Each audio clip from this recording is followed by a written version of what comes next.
নমস্কাৰ মই পূৰ্ববল্লভ গোস্বামীয়ে খবৰত আজি বন বিভাগৰ পুঁজি সম্পৰ্কত কিছু আলোচনা কৰিম। অসমৰ বিভিন্ন প্ৰান্তত পৰিৱেশ তন্ত্ৰ ৰক্ষাৰ বাবে বিশেষকৈ জলবায়ুৰ যি পৰিৱৰ্তন সেই পৰিৱৰ্তনৰ বাবে বিভিন্ন ধৰণৰ পুঁজি আহে। গতিকে এই পুঁজিবোৰ সদ্ব্যৱহাৰ যদি হ'লহেঁতেন মই ভাবোঁ অসম আজি সেউজীয়া অসম হ'লহেঁতেন। আৰু আমি যদি বন্যপ্ৰাণীৰ কথা কওঁ, বিশেষকৈ অসমৰ আপুৰুগীয়া সম্পদ বিশ্ব ঐতিহ্য ক্ষেত্ৰ কাজিৰঙা ৰাষ্ট্ৰীয় উদ্যানৰ যদি গড়ৰ কথা কওঁ, এই গড় শিডিউল 1ৰ দুষ্প্ৰাপ্য বন্যপ্ৰাণী আছিল, কিন্তু যেতিয়াই ই 2000তকৈও অধিক সংখ্যা অতিক্ৰম কৰিল, গড়ৰ এই দুষ্প্ৰাপ্য প্ৰাণীৰ পৰা আঁতৰিল, যাৰ কাৰণে কাজিৰঙাত গড় সংৰক্ষণৰ যি ফান সেই ফান আহাত বন্ধ হৈ গ'ল। আৰু আমি ভাবোঁ অসমৰ ঐতিহ্য কাজিৰঙা ৰাষ্ট্ৰীয় উদ্যানেই হওক, পবিতৰাই হওক, লাওখোৱাই হওক, বিভিন্ন অঞ্চলত গড় আছে। এই গড় সংৰক্ষণৰ বাবে আমি ভাবোঁ যিটো কেন্দ্ৰীয় চৰকাৰৰ ফান সেইটো আচলতে নিয়মীয়াকৈ আহিব লাগে। কি পৰিস্থিতিত এই ফান বন্ধ হ'ল আমি নাজানো, আৰু যদিও এই ফান বন্ধ হ'ল, যি ফাণ্ডেই হওক আচলতে আমাৰ বন্যপ্ৰাণী সংৰক্ষণ হ'ব লাগে। আৰু কাজিৰঙা ৰাষ্ট্ৰীয় উদ্যানটো 2006 চনত ব্যাঘ্ৰ প্ৰকল্প হিচাপে ঘোষণা কৰা হ'ল, আৰু এই ব্যাঘ্ৰ প্ৰকল্প হিচাপে মানসত ঘোষণা কৰা হ'ল, নামেৰিত ঘোষণা কৰা হ'ল, ওৰাঙত ঘোষণা কৰা হ'ল, আৰু বিভিন্ন প্ৰান্তত। আৰু যাৰ কাৰণে ব্যাঘ্ৰ প্ৰকল্পৰ শিতানত কেন্দ্ৰীয় চৰকাৰৰ পৰা বছৰি ফান আহিব ধৰে। আৰু আমি সেই সময়তো দেখিছিলোঁ যে এই ব্যাঘ্ৰ প্ৰকল্পৰ যি ফান আহিছিল সেই ফানতো আচলতে বহুখিনি আচলতে কেলেংকাৰী হৈছিল। আমি সংবাদ মাধ্যমত এইবোৰ বাতৰি পৰিৱেশন কৰিছিলোঁ। সেই সময়ত কেন্দ্ৰীয় চৰকাৰৰ যি ফান সেই ফানবোৰ আচলতে যদি সঠিক ৰূপত ৰূপায়ণ হ'লহেঁতেন, নিশ্চয় অসমৰ যি বিৰল প্ৰজাতিৰ বন্যপ্ৰাণীসমূহ সংৰক্ষণ হ'লহেঁতেন। কিন্তু দেখা গৈছে আমি যেনেধৰণে আচলতে ৰাজ্য চৰকাৰে যি ধৰণে আচলতে তত্ত্বাৱধান ল'ব লাগিছিল এই ফানসমূহ সদ্ব্যৱহাৰৰ বাবে, তাক আমি দেখা নাপালোঁ। পূৰ্বতে অসমলৈ গড়ৰ যিটো ফান আহিছিল, আমি এই ফানটো আচলতে থকাটো বিচাৰোঁ। কিহৰ কাৰণে কেন্দ্ৰীয় চৰকাৰে বন্ধ কৰিলে আমি নাজানো। আজি পবিতৰাতে, কাৰণ আগতে অসম চৰকাৰে বন বিভাগৰ এটা ফাণ্ড দিছিলে, কাৰণ সেই ফাণ্ডৰ দ্বাৰাই তেওঁলোকে যি আচলতে বন্যপ্ৰাণীসমূহ সংৰক্ষণত, আজি পবিতৰা এখন বন্যপ্ৰাণী অভয়াৰণ্য, তাত গড় আছে, কিন্তু গড় সংৰক্ষণৰ কাৰণে তাত ফাণ্ডৰ অভাৱ হৈছে আমি যিটো দেখিছোঁ। আৰু কাজিৰঙাতো জলাশয়সমূহ দৰকাৰ হ'লে বাম হ'লে আৰু বিভিন্ন ধৰণৰ যিবোৰ উদ্ভিদ গড়ৰ কাৰণে আচলতে সেই উদ্ভিদবোৰ এটা বিপদজনক, সেই যেনেকৈ মাইমোচাকে ধৰি বিভিন্ন ধৰণৰ উদ্ভিদ আছে। গতিকে এই উদ্ভিদসমূহো আচলতে নাইকিয়া কৰিবলৈ এটা ফান লাগে। কিন্তু আমি এইটোৱেই ভাবোঁ, আজি যি ফাণ্ডেই নাহওক, আজি ব্যাঘ্ৰ প্ৰকল্পই হওক বা অন্য ফাণ্ডেই হওক, কাৰণ গড়ৰ যিহেতু আগৰ পৰা এটা ফান আহিছিলে, এইটো 92 চনৰ পৰাই প্ৰায় বন্ধ হৈছে এই ফানটো। গতিকে এই ফানটো আমি আকৌ ৰাজ্য চৰকাৰে এটা কেবিনেট সিদ্ধান্তই হওক, কাৰণ যিহেতু কেন্দ্ৰটো আজি বিজেপি, ৰাজ্যটো বিজেপি, গতিকে মই ভাবোঁ এই গড়ৰ ফান আনি বিশেষকৈ এই গড় থকা বন্যপ্ৰাণী অভয়াৰণ্যই হওক বা ৰাষ্ট্ৰীয় উদ্যানেই হওক, এই সংৰক্ষণত চৰকাৰে গুৰুত্ব দিব লাগিব। কাৰণ আজি আন্তঃগাঁথনি উন্নয়নৰ কাৰণে ফান লাগিবলৈ, আৰু একে সময়তে অসমৰ আচলতে পৰিবহণ বিভাগে কওঁ, বন বিভাগে কওঁ, আমাৰ যিটো এক্সাইজ বিভাগ, গতিকে এই বিভাগবোৰে আচলতে টকা আহে। গতিকে এইটো কথাও ঠিক, আজি পৰিবহণ বিভাগ বা আবকাৰী বিভাগ, এই আবকাৰী বিভাগৰ ধনটো তেওঁলোকে আজি কিবা মদ বিকেই হওক বা পৰিবহণ বিভাগৰ গাড়ী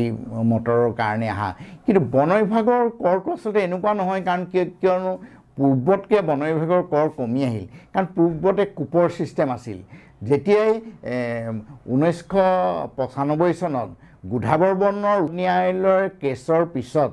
এই যিটো আচলতে কূপ আছিলে সেই কূপ বন্ধ হৈ গ'ল, আৰু বিভিন্ন ধৰণৰ যিটো গছ কটাৰ পৰা আদি কৰি এই যিটো বাহিৰলৈ আচলতে কাঠ সৰবৰাহ আছিলে, নিয়মতে বাঁহো সৰবৰাহ কৰিব নোৱাৰে। কিন্তু এতিয়া আমি দেখা পাইছোঁ যে আজি অসমৰ পৰা এই যি কাগজ কল বন্ধ হোৱাৰ পিছত প্ৰায় অসমৰ পৰা ৰেলতেই হওক ট্ৰাকতে হওক বৃহৎ সংখ্যক বাঁহ সৰবৰাহ হৈছে গতিকে অসমৰ বিশেষকৈ নুমলীগড়ৰ এটা বায়' ৰিফাইনেৰীত বাঁহৰ পৰা ইথানলৰ চিন্তা চৰ্চা কৰি বায়' ৰিফাইনেৰী কাম কৰি থকা হৈছে কিন্তু এনেধৰণে যিটো বাঁহ সৰবৰাহ হৈ আছে কিন্তু আচলতে অসমৰ কাৰণে বিপদজনক কাৰণ বাঁহেও আচলতে পৰিৱেশ তন্ত্ৰ ৰক্ষাৰ ক্ষেত্ৰত বাঁহৰো এটা ভূমিকা আছে আৰু আমি যিটো এই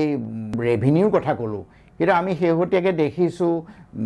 যে ফৰেষ্টকো আচলতে চৰকাৰে টাৰ্গেট দি দিছে যে অমুকখন জিলাত অমুক ধৰণৰ ধন আহিব লাগিব কিন্তু এইটোৱে আমি ভাবোঁ অনাগত দিনত পৰিৱেশ তন্ত্ৰত ব্যাঘাত আহি পৰিব কাৰণ যদি টাৰ্গেটৰ কাৰণেই আমাৰ নদ নদীসমূহত যদি ৰেভিনিউৰ বাবে যি আচলতে বালিৰ মহল সেই ব্ৰিটিছৰ দিনৰ পৰা চলি আহিছে এইটো ঠিক কিন্তু আমি যদি এই চোৰাং মাফিয়াই হওক বা বালি মাফিয়াই হওক তেওঁলোকে আচলতে বিভিন্ন ধৰণৰ যিবোৰ অবৈধ কাৰ্যকলাপ কৰিব যেনেকৈ অবৈধভাৱে গছ কাটিব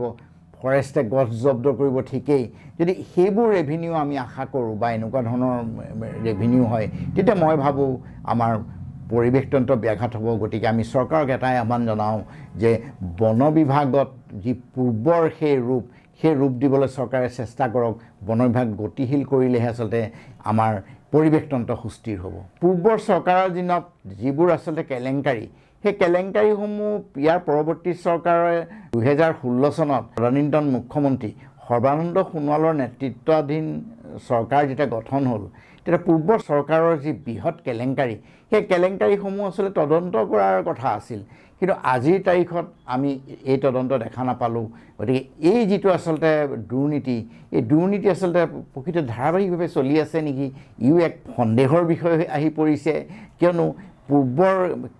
কেইজনমান বন বিষয়া তেওঁলোকৰ নাম সেই সময়ত সততে উচ্চাৰণ হৈছিল সংবাদ মাধ্যমত বাতৰি পৰিৱেশন হৈছিল বিশেষকৈ বিষ্ণয় বুলি এজন তাৰপৰা সুৰেশ চান্দ বুলি এজন OP আগৰৱালা বুলি এজন এই তিনিজনৰ নাম সেই সময়ত সংবাদ মাধ্যমত বাতৰি পৰিৱেশন হৈছিল আৰু আমি ভাবিছিলোঁ যে এই দুৰ্নীতিগ্ৰস্ত বন বিষয়াসকলৰ বিৰুদ্ধে অসম চৰকাৰে এটা ব্যৱস্থা গ্ৰহণ কৰিব কিন্তু আমি সেই ব্যৱস্থা গ্ৰহণ নেদেখিলোঁ আৰু পূৰ্ব চৰকাৰৰ যিখিনি কেলেংকাৰী সেয়া আজিৰ তাৰিখত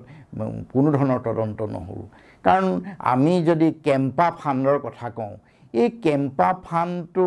2004 চনৰ পৰা কাৰণ পৰিৱেশ তন্ত্ৰ ৰক্ষাৰ বাবেই কেন্দ্ৰীয় চৰকাৰে বিশেষকৈ আজি যেনেকৈ নহওক 4 লেনযুক্ত পথ নিৰ্মাণেই হওক তেলৰ খাদেই হওক ৰেল লাইন নতুনকৈ নিৰ্মাণ কৰাই হওক এই যি পৰিৱেশ তন্ত্ৰ ব্যাঘাত হৈছিল তাৰ কাৰণেই আচলতে এই পৰিৱেশ তন্ত্ৰ যাতে পূৰ্বৰ অৱস্থাত থাকে কেন্দ্ৰীয় চৰকাৰে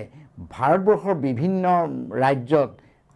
হাজাৰ কোটি টকা অনুমোদন দিছিল অসমেও হাজাৰ কোটি টকা কেম্পা ফাণ্ড পাইছিল আৰু আমি দেখিছোঁ যে আমাৰ অন্য ৰাজ্য যদি আমি উৰিষ্যাৰ কথা কওঁ বা গুজৰাটৰ কথা কওঁ বিভিন্ন প্ৰান্তত এই কেম্পা ফাণ্ডে বনানীকৰণ হৈছে সেই বনানীকৰণ আজি লহপহকৈ ধুনীয়াকৈ আচলতে বনানীকৰণ আমি দেখিছোঁ কিন্তু অসমৰ এনেকুৱা এটা অৱস্থা এই কেম্পা ফাণ্ডৰ দ্বাৰা 2004 চনৰ পৰা আজি 2024 চন আমি কোনো এখন তেনেকুৱা বনানীকৰণ দেখা নাই কেম্পা ফাণ্ডৰ বিষয়ে অন্য ৰাজ্যত ইমান ধুনীয়া আচলতে সুন্দৰ বনানীকৰণ বা আপোনালোকে বাগিচা দেখা পাব কিন্তু অসমত আজিৰ তাৰিখত আমি ছবি দেখা পোৱা নাই গতিকে ই অত্যন্ত দুৰ্ভাগ্যজনক ঘটনা কাৰণ বিজেপি চৰকাৰ শাসনত অহাৰ পাছতে এইটো কথা ঘোষণা কৰিছিল যে ভাৰতবৰ্ষৰ 5খন ৰাজ্যৰ ভিতৰত অসমৰ নাম থাকিব আৰু বিশেষকৈ পৰিৱেশ তন্ত্ৰ সংৰক্ষণৰ ক্ষেত্ৰত আমি ভাবিছিলোঁ যে চৰকাৰখনে কিছু যুগান্তকাৰী পদক্ষেপ ল'ব কিন্তু আজিৰ তাৰিখত আমি সেয়া দেখা পোৱা নাই কাৰণ কেম্পা ফাণ্ডৰ যি বৃহৎ কেলেংকাৰী হ'ল পূৰ্বৰ চৰকাৰৰ দিনত কিন্তু আজিৰ তাৰিখত সেইবোৰ তদন্ত নহ'ল আৰু আমি বৰ্তমান চৰকাৰৰ দিনত যদি চোৱা যায় ইয়াৰ পৰৱৰ্তী পৰ্যায়টো আচলতে কোটি টকা কেম্পা ফাণ্ডত বিভিন্ন ধৰণৰ কামো ইয়াত হৈছে কিন্তু যিবোৰ কাম আচলতে আমি দেখা পাইছিল হাতী মানুহৰ সংঘাতৰ বাবেও জিলাখনৰ বিভিন্ন প্ৰান্তত সভা সমিতি হৈছিল ক'ৰবাত ফটকা বিতৰণ হৈছিলে কিন্তু আমি বাস্তৱ যিটো পদক্ষেপ পৰিৱেশ তন্ত্ৰ বা পাৰিপাৰ্শ্বিকতা সুস্থিৰকৈ থাকিবলৈ হ'লে আমি যি ধৰণৰ আচলতে জৈৱ বৈচিত্ৰৰ কথা চিন্তা কৰিব লাগিব, কিন্তু সেয়া আমি দেখা পোৱা নাই। গতিকে এই কেম্পা ফাণ্ডটো আমি সদ্ব্যৱহাৰ কৰাটো বিচাৰোঁ। বৰ্তমানো আচলতে যিমান হাজাৰ হাজাৰ কোটি টকা গ'ল, যি ফাণ্ড আছে সেই ফাণ্ড আচলতে আমি সদ্ব্যৱহাৰ হ'ব লাগে। আমি তাকেই আচলতে কামনা কৰোঁ, কাৰণ অসমৰ পৰিৱেশ তন্ত্ৰটো আমি সুস্থ হোৱাটো বিচাৰোঁ। কাৰণ বিগত দিনবোৰত গোলকীয় উষ্ণতাই হওক, জলবায়ু পৰিৱৰ্তনেই হওক, যেনেধৰণে আচলতে অসমখন বিগত দিনকেইটাত গৰমৰ উত্তাপ বাঢ়িছিল, সেই হিচাপে আমাৰ যিটো আমাৰ পৰিৱেশ পাৰিপাৰ্শ্বিকতা ইয়াত সঁচাকৈ আচলতে কুপ্ৰভাৱ পৰিছে, যাৰ বাবে আচলতে আমাৰ এই জলবায়ু পৰিৱৰ্তন আমি দেখিছোঁ। কাৰণ আজি 2004 চনৰ পৰা যদি চাওঁ আমি 20টা বছৰে আচলতে ইয়াত বহুখিনি আচলতে এই কেম্পা ফাণ্ডৰ পৰা পৰিৱেশ পাৰিপাৰ্শ্বিকতাত বহুখিনি উন্নয়নমূলক কাম হ'ব লাগিছিল, কিন্তু আমি সেয়া দেখা পোৱা নাই। আৰু আমি যদি যিটো ফ্ৰান্স বায়'ডাইভাৰ্চিটি যিটো পৰিৱেশ তন্ত্ৰত জৈৱ বৈচিত্ৰতা সংৰক্ষণৰ কথা কওঁ, এই ফ্ৰান্স দেশেও অসমত 5 কোটি ইউৰো, তাৰমানে আজি ভাৰতবৰ্ষৰ ভেলুত প্ৰায় 500 কোটি টকা এই পৰিৱেশ তন্ত্ৰ জৈৱ বৈচিত্ৰ্য সংৰক্ষণৰ কাৰণে তেওঁলোকে পৰ্যায় অনুযায়ী ধন দিছিল। 2014 চনৰ পৰা যদি আজি 24 চন, বিগত 10 বছৰ হ'ল। আমাৰ এতিয়াও মনত আছে, এইটো 2019 চনৰ কথা। সেই সময়ৰ অসমৰ মুখ্যমন্ত্ৰী সৰ্বানন্দ সোণোৱাল ডাঙৰীয়া, বনমন্ত্ৰী পৰিমল শুক্লবৈদ্য, অতিৰিক্ত মুখ্য সচিব জিষ্ণু বৰুৱাকে ধৰি সেই সময়ৰ ফ্ৰান্সৰ ৰাষ্ট্ৰদূত আৰু চৰকাৰী বহু উচ্চপদস্থ বিষয়াৰ সৈতে এই যিটো জৈৱ বৈচিত্ৰতা ফ্ৰান্স বায়'ডাইভাৰ্চিটি, বিশেষকৈ অসমৰ জৈৱ বৈচিত্ৰতা সংৰক্ষণৰ বাবে এক চুক্তি স্বাক্ষৰ হৈছিল। আৰু সেই চুক্তিৰ মতে পৰ্যায়ক্ৰমে অসমত বনানীকৰণৰ বাবে ধন আবণ্টন দিয়া হৈছিল ফ্ৰান্স চৰকাৰে প্ৰায় 500 কোটি টকা। এই পুঁজিৰ ধন যে সদ্ব্যৱহাৰ হৈছে তাক লৈ আমাৰ আজি তাৰিখত সন্দেহ আহি পৰিছে। গতিকে এই ক্ষেত্ৰত মই ভাবোঁ চৰকাৰে এটা স্পষ্টীকৰণ দিব লাগে। কাৰণ আমি আচলতে পৰিৱেশ তন্ত্ৰটো অসমৰ আগৰ যি সেই সেউজীয়া অসম আছিলে সেই অৱস্থালৈ আমি ঘূৰি অহাটো বিচাৰোঁ। একে সময়তে যিখিনি আচলতে ফাণ্ড আহিছিল সেই ফাণ্ডসমূহ আচলতে সদ্ব্যৱহাৰ হোৱাটো আমি বিচাৰোঁ। আৰু আমি যদি নাৰ্চাৰীৰ কথা কওঁ, বনানীকৰণৰ কথা কওঁ, কাৰণ আমি পূৰ্বতে দেখিছিলোঁ, যিহেতু আমি সৰুৰে পৰা নাম্বৰ হাবিৰ কাষত আমি দেখিছোঁ, সেই সময়ত বন বিভাগৰ যিবোৰ বিট অফিচেই হওক, ৰেঞ্জ অফিচ হওক, হাবিৰ মাজত আছিল। আৰু তেওঁলোকে বনানীকৰণ কৰা বা নাৰ্চাৰীৰ কাৰণে তেওঁলোক অভিজ্ঞ, কাৰণ তেওঁলোকে আজিৰ তাৰিখতো অসমৰ বিভিন্ন জিলাত ফৰেষ্টৰ নাৰ্চাৰী আছে। এইটো নহয় যে ফৰেষ্টে নাৰ্চাৰী কৰা নাই, কিন্তু এই যিটো বৰ্তমান এই যি গছপুলি ৰোপণৰ বাবে যিটো তৃতীয় পক্ষক যিটো গছপুলি যোগানৰ কাৰণে যিটো ব্যৱস্থা দিয়া হৈছে, আমি ভাবোঁ এই ক্ষেত্ৰত বহু ধৰণৰ প্ৰয়োজন হৈছে। কিন্তু যিহেতু আজি ৰাজ্য চৰকাৰৰ এটা ব্যাগুম বন বিভাগ আছে, পূৰ্বতে আচলতে বন বিভাগে নিজেই নাৰ্চাৰী কৰিছিল, সেই নাৰ্চাৰীৰ দ্বাৰা তেওঁলোকে আচলতে গছপুলি বনানীকৰণ কৰিছিল। কিন্তু আমি যদি চাওঁ 80 দশকৰ পিছৰ পৰা ধৰণৰ পূৰ্বতে বনানীকৰণ হৈছিল, সেই বনানীকৰণ আজি আমি দেখিবলৈ পোৱা নাই। আৰু আমি যদি বিভাগৰ কথা কওঁ, ACS বিষয়া বা আজি প্ৰশাসনিক বিষয়া চৰকাৰে APSC থ্ৰুদি যেনেকৈ আজি পৰীক্ষা পাতি হওক তেওঁলোকে মকৰল দিছে, কিন্তু আমি ফৰেষ্টৰ ACF হওক, ৰেঞ্জাৰে হওক, হয় পূৰ্বতে কিবা উচ্চ ন্যায়ালয়ত এক গোচৰৰ বাবে বাধাৰ সৃষ্টি হৈছিলে। আমি ভাবোঁ এই বাধাৰ যদি হয়, চৰকাৰে আচলতে যিহেতু চৰকাৰৰ তেওঁলোকৰ নিজৰ এডভোকেট জেনেৰেল থাকে উচ্চ ন্যায়ালয়ত, গতিকে এইটো আচলতে কৰি সোনকালে ACF আৰু ৰেঞ্জাৰ নিযুক্তি দিব লাগে। কাৰণ এতিয়া অসমৰ বহু জিলাত ACF আৰু ৰেঞ্জাৰ নাই। আৰু আমি যদি বন মহাবিদ্যালয়ৰ কথা কওঁ, অসমৰ এইটো এটা গৌৰৱৰ বিষয় আছিল। ডেৰাডুনৰ পিছতে যদি চোৱা যায়, বৰ্ণিহাটত থকা অসম বন মহাবিদ্যালয়খনৰ এক গুৰুত্বপূৰ্ণ ভূমিকা আছিল ভাৰতবৰ্ষৰ। আজি তামিলনাডুৰ যদি কোৱাম্বাটুৰ বন মহাবিদ্যালয়ৰ কথা কওঁ, কাৰণ ইয়াত এখন আচলতে এইটো গৱেষণা কেন্দ্ৰ হিচাপে আছিল এই বন মহাবিদ্যালয়খনত। কিন্তু আমি দেখা পালোঁ চৰকাৰৰ অদূৰদৰ্শিতাৰ বাবে পূৰ্বৰ চৰকাৰৰ এই বন মহাবিদ্যালয়খনৰ শোচনীয় অৱস্থা পালেহি ACF যিটো প্ৰশিক্ষণ সেয়া বন্ধ হৈ গ'ল ৰেঞ্জাৰৰ প্ৰশিক্ষণো চেকাচুৰকে মাজে মাজে হয় আমি এইটোৱে চৰকাৰক আহ্বান জনাওঁ কাৰণ অসমৰ সেউজ বনাঞ্চল বৰ্ষা অৰণ্য ক্ৰান্তীয় বনাঞ্চল বিভিন্ন উত্তৰ পূৰ্বাঞ্চলৰ বনাঞ্চল থকাৰ বাবে এই বন মহাবিদ্যালয়খন স্থাপন হৈছিল গতিকে আজি বন বিভাগৰ কাৰণে যদি আমি পৰিৱেশ তন্ত্ৰ ৰক্ষাৰ কথা কওঁ উত্তৰ পূৰ্বাঞ্চলত বন মহাবিদ্যালয় এখনৰ অতিকে প্ৰয়োজন পূৰ্ব চৰকাৰৰ অদূৰদৰ্শিতাৰ বাবে যদিও এই মহাবিদ্যালয়খনৰ আজি এনেকুৱা শোচনীয় অৱস্থা হ'ল মই ভাবোঁ অসমৰ পৰিৱেশ তন্ত্ৰ পুনৰ উদ্ধাৰৰ বাবে যদি আমি পৰিৱেশ পাৰিপাৰ্শ্বিকতা আমি বজাই ৰাখিবলৈ বিচাৰোঁ বা সুন্দৰ এটা পৰিৱেশ বিচাৰোঁ গতিকে আমাৰ যিসকল আমাৰ উত্তৰ পূৰ্বাঞ্চল কাৰণ আজি অকল উত্তৰ পূৰ্বাঞ্চল নহয় ভাৰতবৰ্ষৰ বিভিন্ন প্ৰান্তৰ পৰা আৰু ইয়াত ACF আৰু ৰেঞ্জাৰ প্ৰশিক্ষণৰ বাবে আহিছিলে এই বন মহাবিদ্যালয়খনত গতিকে মই অসম চৰকাৰক এইটোৱে আহ্বান জনাওঁ এই বন মহাবিদ্যালয়খনৰ পূৰ্বৰ দৰে সক্ৰিয় কৰি ACF আৰু ৰেঞ্জাৰ যিটো প্ৰশিক্ষণ সেয়া নিয়মীয়া কৰক আৰু যিখিনি চৰকাৰী ফাণ্ড সেই ফাণ্ডসমূহ আচলতে প্ৰকৃত যাতে আচলতে ফাণ্ডসমূহ ইউটিলাইজ হয় বা যদি এনেধৰণে এই ফাণ্ডসমূহ যিটো দুৰ্নীতি বা যি কেলেংকাৰী সংঘটিত হৈ আহিছে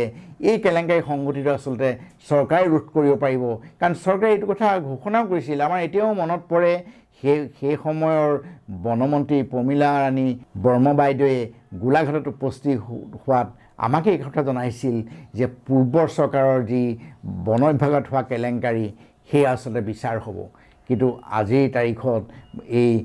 16 চনৰ পৰা এই 24 চনলৈকে পূৰ্বৰ চৰকাৰৰ বন বিভাগত যি ব্যাগুম কেলেংকাৰী সংঘটিত হ'ল আজি বাঘ্য সংৰক্ষণে কওঁ কেম্পাৰ কথাই কওঁ বা বিভিন্ন পুঁজিত যি ধৰণৰ আচলতে কেলেংকাৰী সংঘটিত হ'ল সেয়া আজিৰ তাৰিখলৈকে তদন্ত নহ'ল আমি বৰ্তমান অসমৰ মুখ্যমন্ত্ৰী ডক্টৰ হিমন্ত বিশ্ব শৰ্মা ডাঙৰীয়ালৈ এইটোকে আহ্বান জনাইছোঁ যে যেহেতু আপুনি দুৰ্নীতি সহনশীলতাৰ কথা কয় আৰু বিভিন্ন অঞ্চলত দুৰ্নীতিগ্ৰস্ত বিষয়াৰ বিৰুদ্ধে ব্যৱস্থা গ্ৰহণ কৰিছে কাৰণ আমাৰ গোলাঘাটতে এগৰাকী বন বিষয়া আছিল ভাস্কৰ ডেকা সেই সময়ত ইয়াতো বহুখিনি দুৰ্নীতি হৈছিল আমি এই বিষয়ে আচলতে এটা গোচৰ কৰিছিলোঁ কিন্তু পিছত দেখা পাইছোঁ যে মুখ্যমন্ত্ৰীৰ ভিজিলেন্স বিভাগে তেখেতক গ্ৰেপ্তাৰ কৰি বহু আচলতে দুৰ্নীতিৰ বিষয়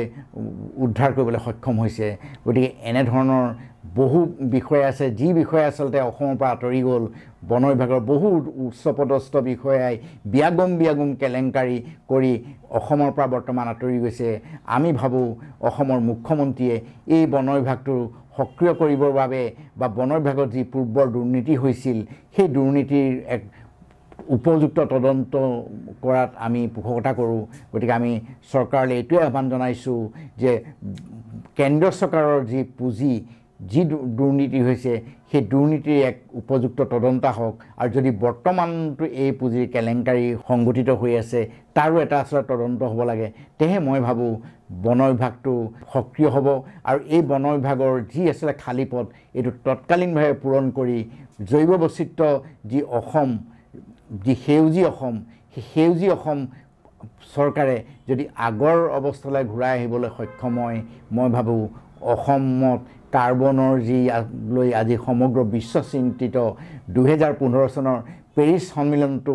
ভাৰতবৰ্ষৰ যি কাৰ্বন সেই কাৰ্বনক লৈ আচলতে উদ্বিগ্ন হৈ পৰিছিল স্বয়ং প্ৰধানমন্ত্ৰী নৰেন্দ্ৰ মোদী ডাঙৰীয়াই এই কাৰ্বন সমস্যা কেনেকৈ ৰোধ কৰিব পাৰি তাৰ বাবে আমি অতিৰিক্ত বনভূমি আমি বনানীকৰণ কৰি হ'লেও নিৰ্মূল কৰিম বুলি তেখেতে প্ৰতিশ্ৰুতি দিছিল গতিকে আমি ভাবোঁ এই অসমৰ যি পৰিৱেশ তন্ত্ৰ সেই পৰিৱেশ তন্ত্ৰ সুস্থিৰ হ'বলৈ হ'লে বনানীকৰণ কৰি অসমখন সুন্দৰ এটা পৰিৱেশ আনিবলৈ চৰকাৰে প্ৰচেষ্টা ল'ব লাগিব আৰু চৰকাৰৰ এই প্ৰচেষ্টাত জনসাধাৰণ সদায় আছে জনসাধাৰণৰ সহযোগিতাত মই ভাবোঁ অসম সেউজী অসম পুনৰ উদ্ধাৰ হ'ব আজি খবৰত মই ইমানতে মুখনি মাৰিছোঁ পুনৰ এটা অন্য বিষয় লৈ আকৌ আপোনালোকৰ মাজলৈ আহিম নমস্কাৰ